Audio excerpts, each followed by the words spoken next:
పాకిస్తాన్కు ఊహించని ఎదురుదెబ్బ తగిలింది. ఇండియాతో జరగాల్సిన పాకిస్తాన్ మ్యాచ్ రద్దయిపోయింది. ప్రస్తుతం మాజీ క్రికెటర్లు అందరూ కలిసి వరల్డ్ ఛాంపియన్షిప్ ఆఫ్ లెజెండ్స్ అనే టీ20 టోర్నమెంట్లో పాల్గొంటున్న సంగతి తెలిసిందే.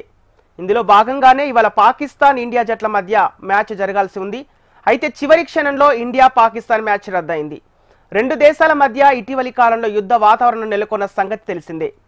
పాకిస్తాన్ జట్టుతో అసలు క్రికెట్ ఆడకూడదని చాలా మంది అభిమానులు ప్రతిపక్షాల నుంచి చాలా డిమాండ్లు వచ్చాయి. అయితే ఇలాంటి నేపథ్యంలోనే WCL టోర్నీ మేనేజ్మెంట్ మ్యాచ్ రద్దు చేసింది. ఇటీవల ఇరు దేశాల మధ్య హాకీ, వాలీబాల్ మ్యాచ్లు జరగడంతో వరల్డ్ ఛాంపియన్షిప్ ఆఫ్ లెజెండ్స్ కూడా ప్లాన్ చేశామని యాజమాన్యం పేర్కొంది. కానీ ఇండియన్స్ ఫీలింగ్స్ హార్ట్ చేసినందుకు క్షమించండి అంటూ టోర్నీ మేనేజ్మెంట్ కీలక ప్రకటన చేసింది. అటు ఇప్పటికే టీమిండియా మాజీ క్రికెటర్లు ధావన్, హర్భజన్ సింగ్, రైనా తదితర క్రికెటర్లు మ్యాచ్ను బైకాట్ చేశారు.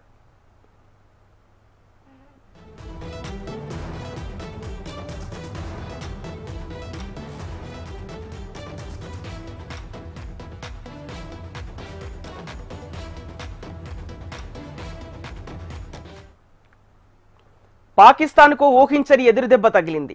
ఇండియాతో జరగాల్సిన పాకిస్తాన్ మ్యాచ్ రద్దయిపోయింది. ప్రస్తుతం మాజీ క్రికెటర్లు అందరూ కలిసి వరల్డ్ ఛాంపియన్షిప్ ఆఫ్ లెజెండ్స్ అనే టీ20 టోర్నమెంట్లో పాల్గొంటున్న సంగతి తెలిసిందే. ఇందులో భాగంగానే ఇవాళ పాకిస్తాన్ ఇండియా జట్ల మధ్య మ్యాచ్ జరగాల్సి ఉంది. అయితే చివరి క్షణంలో ఇండియా పాకిస్తాన్ మ్యాచ్ రద్దయింది. రెండు దేశాల మధ్య ఇటీవలి కాలంలో యుద్ధ వాతావరణం నెలకొన్న సంగతి తెలిసిందే. పాకిస్తాన్ జట్టుతో అసలు క్రికెట్ ఆడకూడదని చాలా మంది అభిమానులు ప్రతిపక్షాల నుంచి చాలా డిమాండ్లు వచ్చాయి. అయితే ఇలాంటి నేపథ్యంలోనే WCL టోర్నీ మేనేజ్మెంట్ మ్యాచ్ రద్దు చేసింది.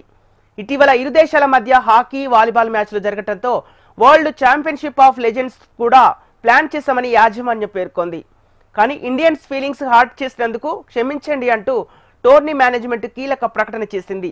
అటు ఇప్పటికే టీమిండియా మాజీ క్రికెటర్లు ధావన్, హర్భజన్ సింగ్, రైనా తదితర క్రికెటర్లు మ్యాచ్ను బైకాట్ చేశారు.